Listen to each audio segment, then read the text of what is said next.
Hi there, Year 6. Hope you're okay. Right, let's read some more of our story. So, in the last chapter, we know that Cliff and Olive had arrived at Little Budworth and they'd gone to the village hall ready to be collected by Queenie, who was the lady that they were going staying with, who, if you remember, was Gloria, their next door neighbour. It was her sister.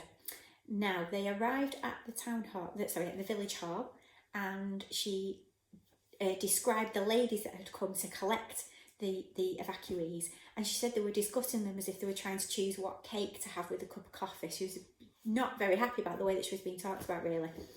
We also know that Esther Jenkins is there because it describes about her crying to some of the other ladies on the other side of the hall, and it maybe gives us a little bit of an insight as to what Esther's like. She talks about that she liked it when she lived with the Jenkins, but she said that that wasn't her proper home either. So that begs the question, where is her proper home? So maybe we'll learn a little bit more about her. But at the end of the chapter, we know that there was only Olive and Cliff left. Queenie hadn't arrived to collect them, to take them to the post office, so they decided they were going to take it upon themselves and they were going to go and take themselves to the post office and see where she was. And that's where the story left off. So the chapter today is called Do Your Duty. The sight of us setting off into the dark brought Mrs. Henderson running. Together we soon found Queenie's house, which stood halfway down the main street. Just as Gloria predicted, you could see the lighthouse properly from here, or as properly as possible in the dark. "This is it," Mrs. Henderson shouted over in the wind. "The post office." Yet the post office part was only one small bay window with the blinds pulled down. The rest of the house towered above us, important looking, with wide steps leading to a huge front door. My jaw dropped in amazement at the sight of it. "Blimey," Cliff gasped. "It's massive." Shivering with cold and tiredness and the last glimmers of excitement, I tucked my arm through his. "Isn't it marvellous?" I couldn't wait to see inside. Yet, after 3 hearty raps on the front door, Queenie still didn't appear. "She'll be down in the cellar, unable to hear us," Mrs. Henderson muttered in annoyance. "Knock on the glass, Olive, will you?" And she pointed to the left of the steps, where, almost hidden by ivy and blackout curtains, was a cellar window. I did as she asked. Finally, as we heard footsteps approaching from the other side of the door, a sudden bout of shyness came over me.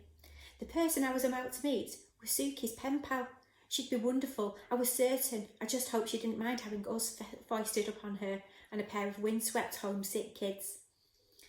The door inched open. From behind it peered a small, plain-looking woman who at first glance could have been 15 or 50. She was wearing an enormous green sweater that reached her knees. Assuming she wasn't the housekeeper, I stared past her into the hallway.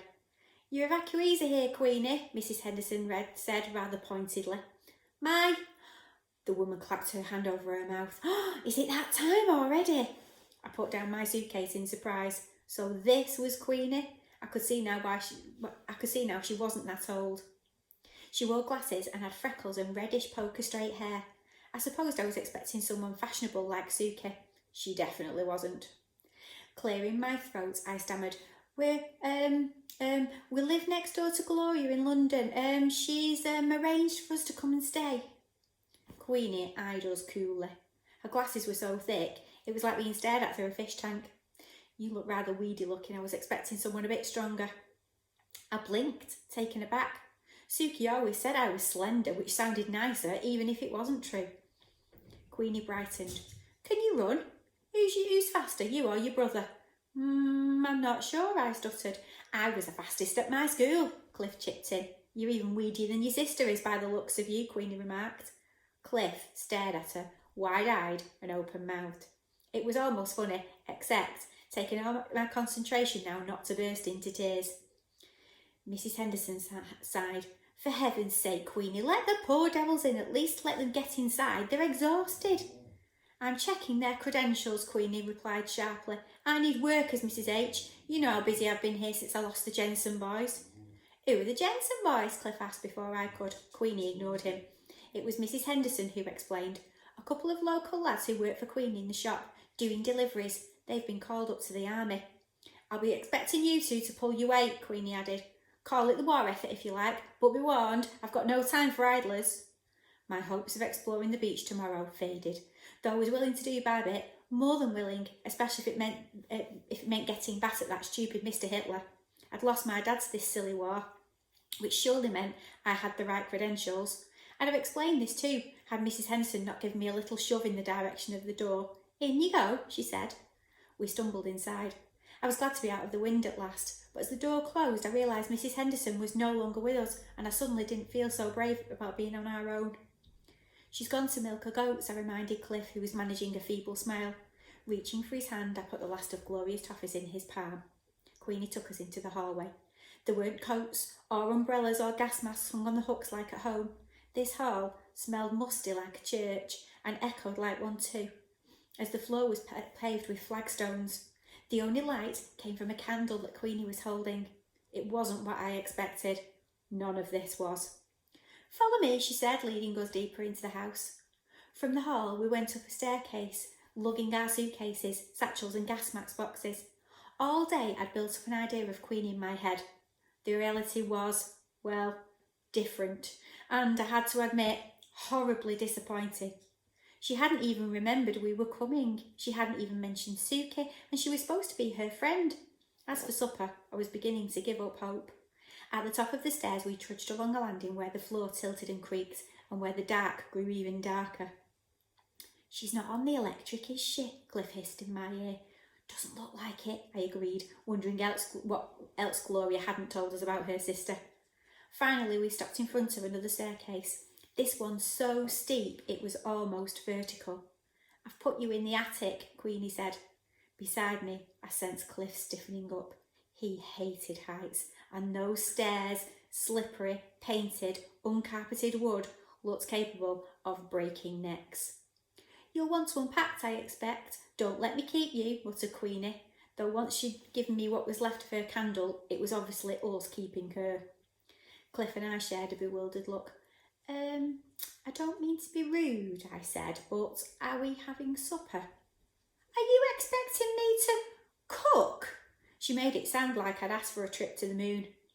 "We haven't eaten since the train," Cliff replied, swallowing his toffee in one gulp. Queenie said nothing. I knew we were beaten. "I'm done in, Cliff. Let's just go to bed." The attic stairs weren't as bad as all that. I made sure of it by insisting Cliff go first, so if he slipped, I'd at least try to catch him. At the top were our bedrooms, 2 huge rooms that stretched the whole length of the house. There wasn't much furniture in mine: a bed, a chest of drawers, a bedside table, a rag rug on the floor. It reminded me of some sort of horrid boarding school, the sort that naughty children got sent to in stories. Despite putting away my skirts and sweaters and arranging my hairbrush and clips on the bedside table, it still didn't feel homely. My books looked lost on the huge wide windowsill. I didn't even unpack Dad's seashell. Cliff's room was just as vast and cold, with a bed that sagged like a hammock. This I found out as I perched on it to wish him good night. "It won't be forever," I promised. "I'm sure we'll have a decent breakfast in the morning."